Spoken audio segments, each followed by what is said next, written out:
Today marked a dramatic turning point in the career of Mayor Tiffany Henyard, whose political empire seemed to be collapsing in real time. As cameras rolled in the courtroom filled with tension, the embattled mayor was left with no choice but to storm out of proceedings in a moment that could only be described as a political disaster. This wasn't just another routine trial. This was a public reckoning Henyard had long avoided what set her off. Was it the weight of the growing corruption allegations finally catching up with her? The damning financial secrets exposed for all to see? Or perhaps the realization that even her once loyal supporters were beginning to turn against her? The moment was a long time coming, and Henyard's carefully constructed facade of political invincibility began to shatter before a stunned audience. The courtroom buzzed with anticipation as reporters, political analysts, and everyday citizens took their seats, waiting to witness the moment of reckoning for Dalton's most controversial mayor. The judge entered. The room fell silent, and the proceedings began. Henyard, once confident and defiant, now looked visibly rattled as the prosecutor began to present irrefutable evidence of her shady deals, financial misconduct, and abuse of power. The prosecutor ticked off the allegations one by one. A $43,000 Amazon shopping spree, first-class flights, and luxury hotel stays, all funded by taxpayer dollars. Henyard sat there, trying to maintain composure, but with each new piece of evidence, her confidence seemed to melt away. Shocked whispers filled the room as fresh documentation tied Henyard directly to financial transactions that involved misused taxpayer funds. Even some of her most steadfast supporters were visibly unnerved. Her usual bravado was gone. Henyard, who had once dominated every room she entered, now appeared to shrink under the weight of the allegations. She shifted uncomfortably in her seat, eyes darting around the room. It was clear she was contemplating an exit strategy, perhaps a hasty retreat from the courtroom. But before she could act, the prosecutor pressed on, making the case against her airtight. The atmosphere in the courtroom grew tense as Henyard's legal team scrambled to refute the mounting evidence.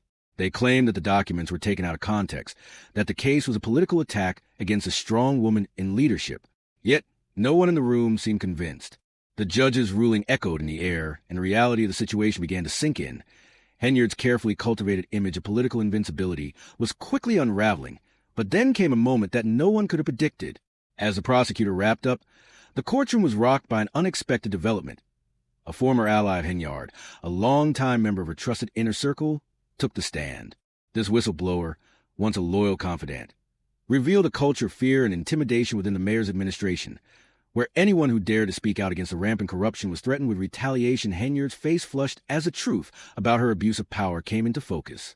For the first time in the trial, the mayor's usual confidence was nowhere to be found. As the whistleblower continued, Henyard's posture slumped, and she appeared to lose control of her emotions. The truth about her reign was being exposed, and it was clear that this was no longer just a political scandal. This was the fall of an entire regime built on lies, manipulation, and fraud. The courtroom fell into an eerie silence as the gravity of the situation hit home. Henyard's attempts to control the narrative had failed. The walls were closing in. The prosecution had painted an irrefutable case of financial mismanagement, corruption, and abuse of power. Henyard's world was crumbling before her eyes. The judge called for a short recess.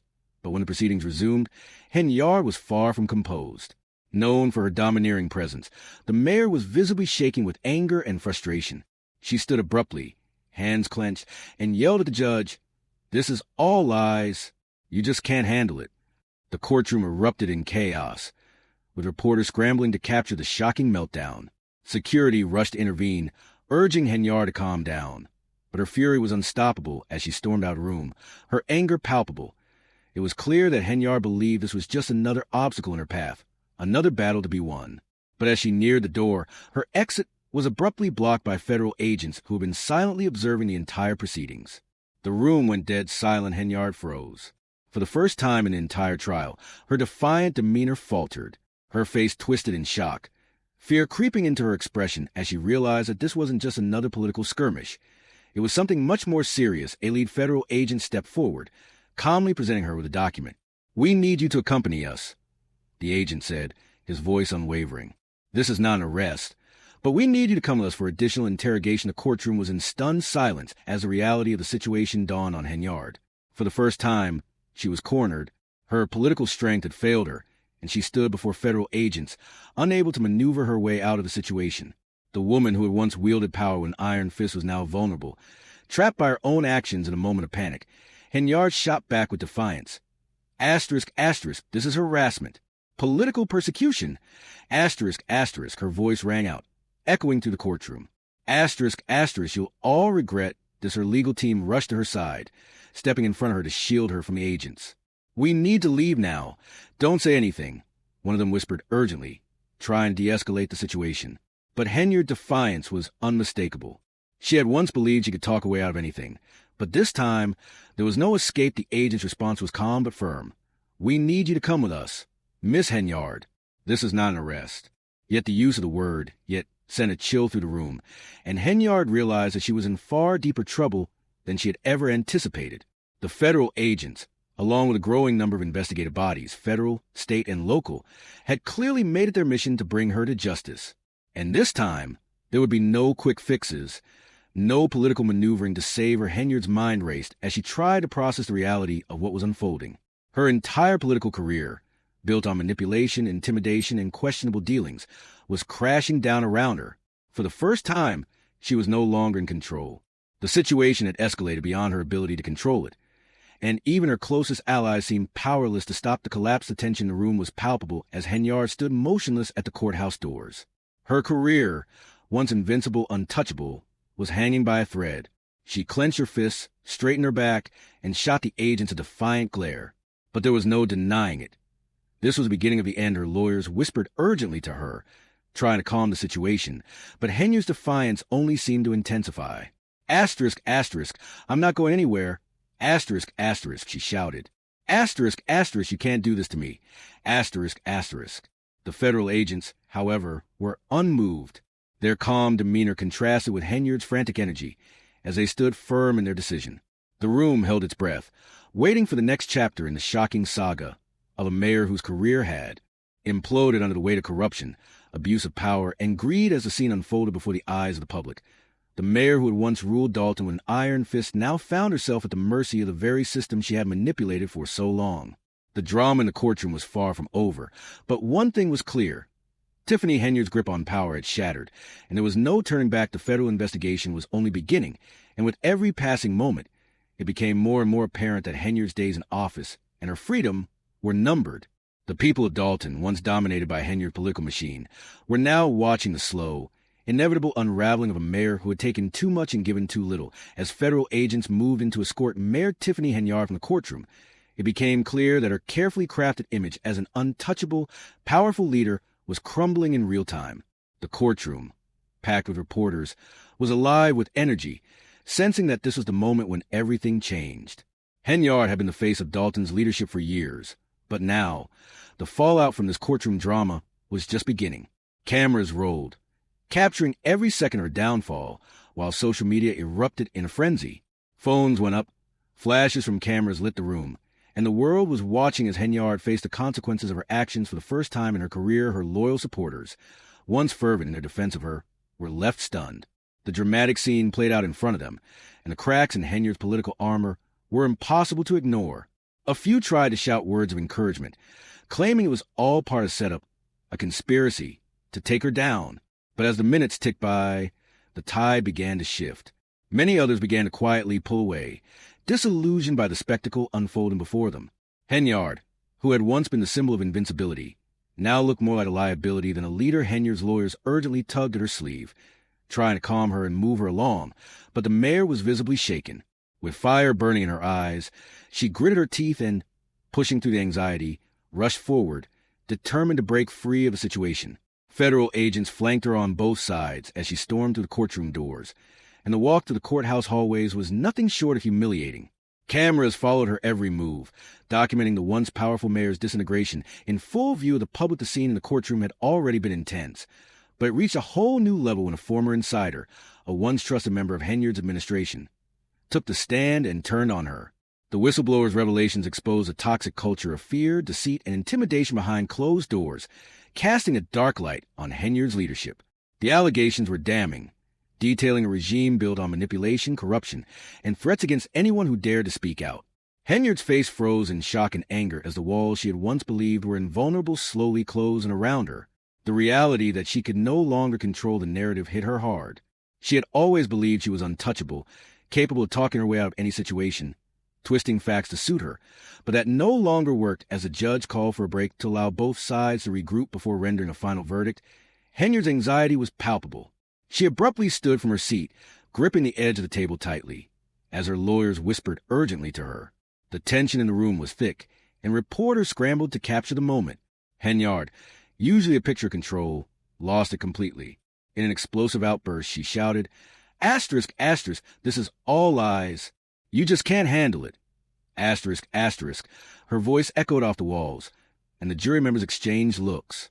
The prosecution stood stoically, arms folded, watching her meltdown with a mixture of disbelief and satisfaction. Security officers moving quickly, trying to de-escalate the situation, but Henyard wasn't finished yet.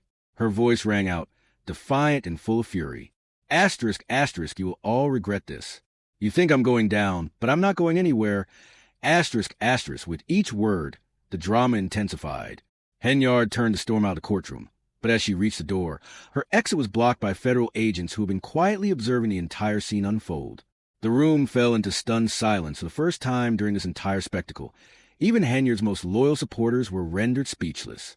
The once dominant mayor, the woman who controlled every room she entered, was now frozen in place, cornered by the federal agents. The preliminary decision from the judge still hung in the air, but the appearance of the agents, with official documents in hand, signaled that Henyard's world was about to come crashing down. Her lawyers immediately sprang into action, moving to shield her from the agents. "Asterisk, asterisk, hurry. We need to leave now." "Don't say anything." Asterisk, asterisk. They whispered urgently, trying to protect their client. But Henyard, ever defiant, squared her shoulders and clenched her fists, glaring defiantly at the lead agent. "Asterisk, asterisk. This is political persecution."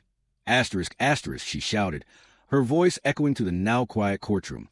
But the agents were unmoved. "We need you to accompany us for additional interrogation, Miss Henyard," the agent calmly stated. The realization hit Henyard like a wave, and her defiant glare faltered as the true gravity of the situation set in.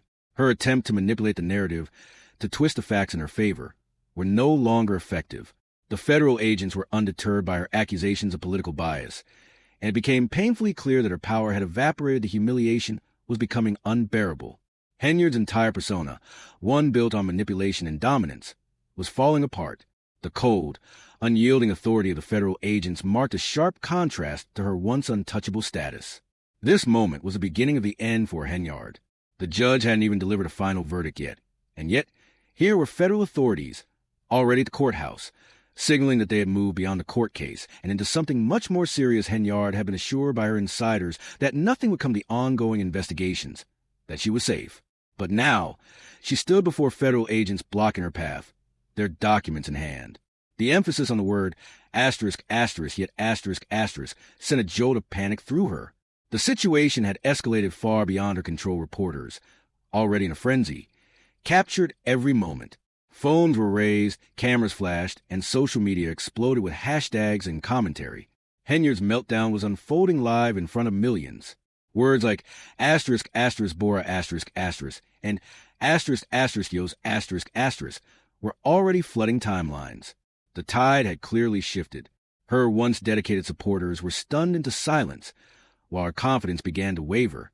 The powerful, untouchable mayor now looked like a woman on the brink of losing everything. With gritted teeth and fire in her eyes, Henyard pushed through the courthouse doors. Her lawyers tried to guide her, tugging at her sleeve, but she was resolute. The federal agents flanked her on either side, and the walk to the courthouse hallways was nothing short of humiliating. The cameras, the reporters, the flashing lights, it all followed her every move, documenting every anxious twitch of her face, every step that took her closer to the end of her political career. The woman who had once dominated Dalton with her powerful presence now found herself completely vulnerable. Her every weakness laid bare for the world to see. The finality of the moment was impossible to ignore. Henyard's long-held belief that she was untouchable had proven false, and the federal agents, calm, unyielding, had sealed her fate. The public, once captivated by her leadership, now watched as her downfall was broadcast in real time. A spectacle of scandal, humiliation, and political collapse. The media went into full overdrive, framing the scene of Tiffany Henyard's downfall as if it were a Hollywood thriller. Outside the courthouse, reporters relentlessly shouted questions, hounding her with a barrage of inquiries that seemed to echo her fall from grace. "Do you have a statement, Tiffany? Will you step down? Is it true the FBI has a case against you?" Henyard's face twitched with visible annoyance, her once pristine composure slipping as she entered the federal building, surrounded by federal agents. But despite the relentless barrage, she resisted the urge to engage. She knew better than to provide reporters with more sound bites. Instead, she chose to remain silent, focusing inwardly on managing the growing disaster that was spiraling out of control. Her once ironclad narrative of invincibility was now slipping through her fingers, and her team scrambled behind the scenes to spin the situation in her favor. Leaked statement appeared online, claiming it was all part of a political witch hunt, an orchestrated attempt to silence a strong leader who had dared to challenge the system. But as the investigation deepened, the leaks from within painted an increasingly grim picture. Henyard wasn't just facing scrutiny for the well-known allegations of corruption. Reports of intimidation tactics, financial mismanagement, and even secret offshore accounts began to surface. The deeper the investigators dug, the uglier the situation became. The finality of the moment was impossible to ignore. Henyard's long-held belief that she was untouchable had proven false, and the federal agents' calm, unyielding, had sealed her fate. The public, once captivated by her leadership, now watched as her downfall was broadcast in real time. A spectacle of scandal, humiliation, and political collapse of media went into full overdrive, framing the scene of Tiffany Henyard's downfall as if it were a Hollywood thriller. Outside the courthouse, reporters relentlessly shouted questions, hounding her with a barrage of inquiries that seemed to echo her fall from grace. "Do you have a statement, Tiffany? Will you step down? Is it true the FBI has a case against you?" Henyard's face twitched with visible annoyance, her once pristine composure slipping as she entered the federal building, surrounded by federal agents. But despite the relentless barrage, she resisted the urge to engage. She knew better than to provide reporters with more sound bites. Instead, she chose to remain silent, focusing inwardly on managing the growing disaster that was spiraling out of control. Her once ironclad narrative of invincibility was now slipping through her fingers, and her team scrambled behind the scenes to spin the situation in her favor. Leaked statements appeared online, claiming it was all part of a political witch hunt, an orchestrated attempt to silence a strong leader who had dared to challenge the system. But as the investigation deepened, the leaks from within painted an increasingly grim picture. Henyard wasn't just facing scrutiny for the well-known allegations of corruption. Reports of intimidation tactics, financial mismanagement, and even secret offshore accounts began to surface. The deeper the investigators dug, the uglier the situation became within minutes. The clip went viral. Hashtags like #HenyardExposed and #JusticeForCity started trending, and social media exploded with memes comparing her to notorious corrupt politicians. Henyard's inner circle spiraled into chaos. Fear gripped her team as they scrambled to figure out how to undo the damage. Her attorneys rushed to discredit the tape, claiming it was manipulated, while her public relations team worked overtime, pushing statements of innocence. But it was too late. The damage was done. Her biggest supporters, local politicians, influencers, even some of her closest allies, began to distance themselves from her. One politician, cautiously testing the waters, declared, "If these accusations are true, we expect full accountability." Even television networks, once firmly in her corner, began shifting their tone. A primetime anchor summed it up best. "The walls are closing on Tiffany Henyard, and this time there may be no escape." It was clear to everyone that the situation was spiraling beyond Henyard's control. The commanding, confident figure she had once been was now reduced to a desperate, cornered politician.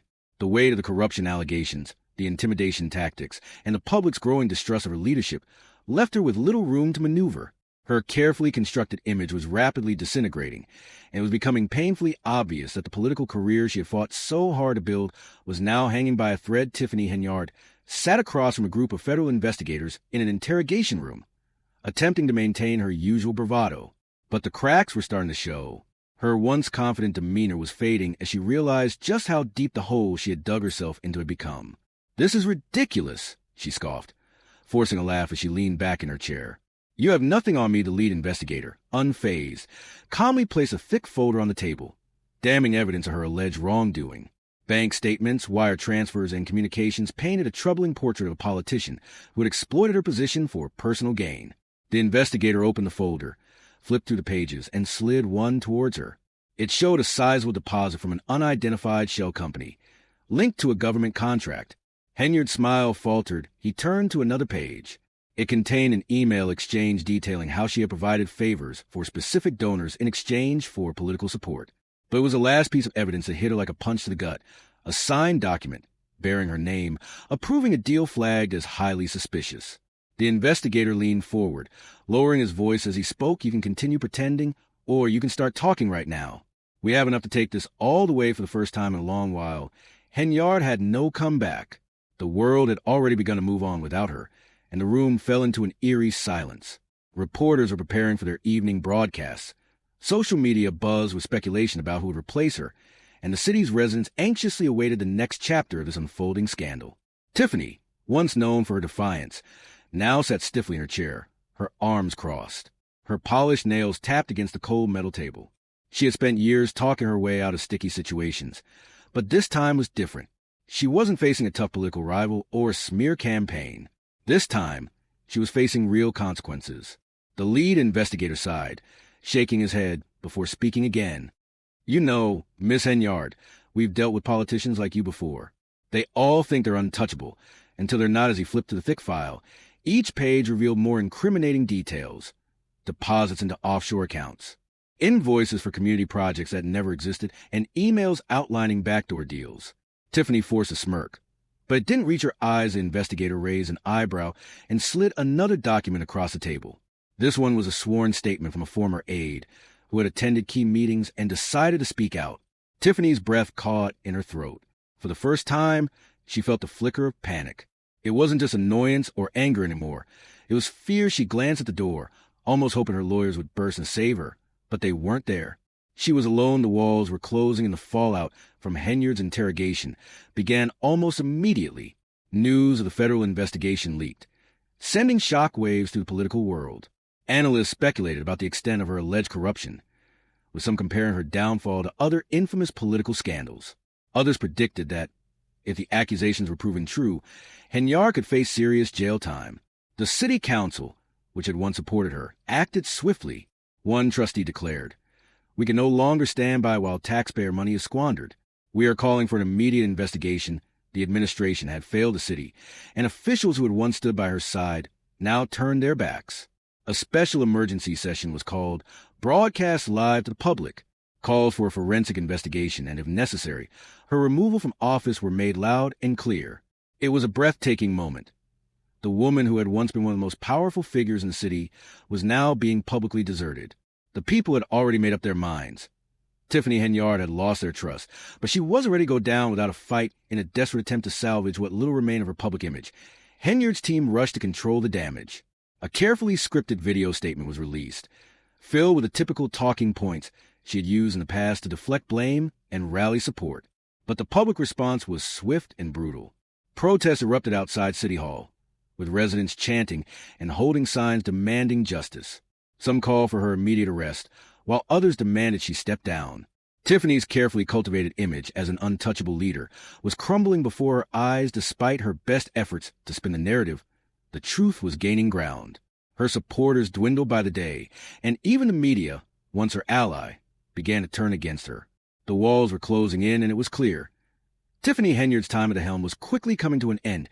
She remained defiant in public statements, vehemently denying the mounting allegations against her. "I've devoted my life to serving the city.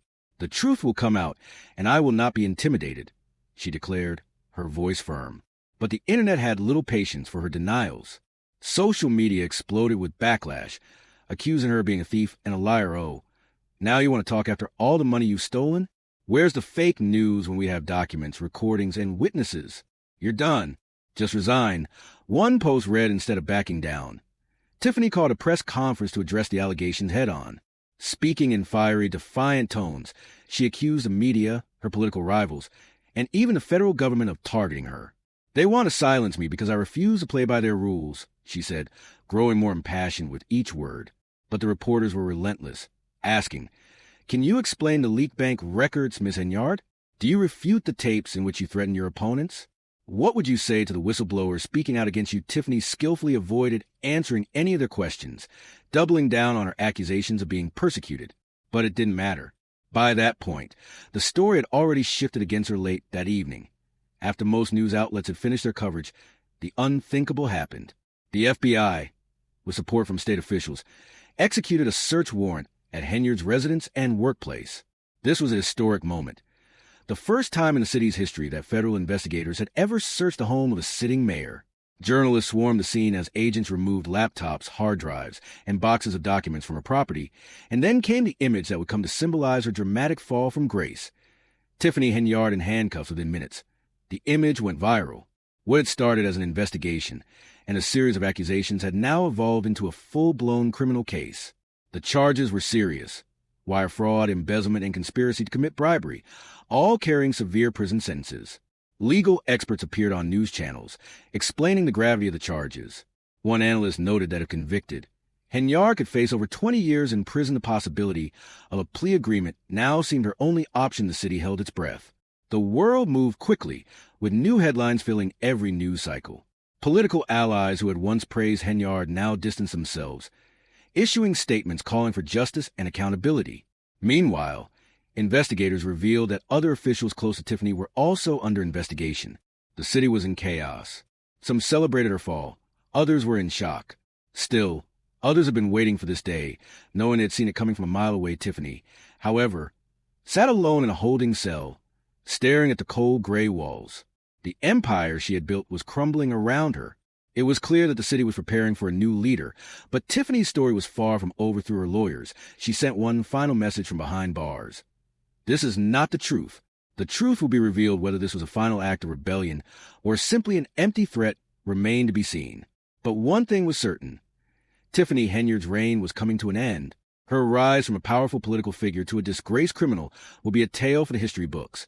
A story of corruption, deceit, and the abuse of power taken to a new level. The burning question remained: did she truly deserve this downfall, or was there another side to the story the public hadn't yet seen? Could Tiffany Henyard somehow stage a dramatic comeback, or was this the final nail in her political coffin after all? If the scandal was unfolding in the open for all to see, just imagine what was happening behind closed doors that we haven't even heard about yet. As the public's fascination with her downfall continued to grow, one thing was certain: this story was far from over. Tiffany's fate seemed sealed, but as history has shown, dishonest politicians always find a way back. For now, the world would wait and watch, knowing that Tiffany Henyard's saga was far from finished.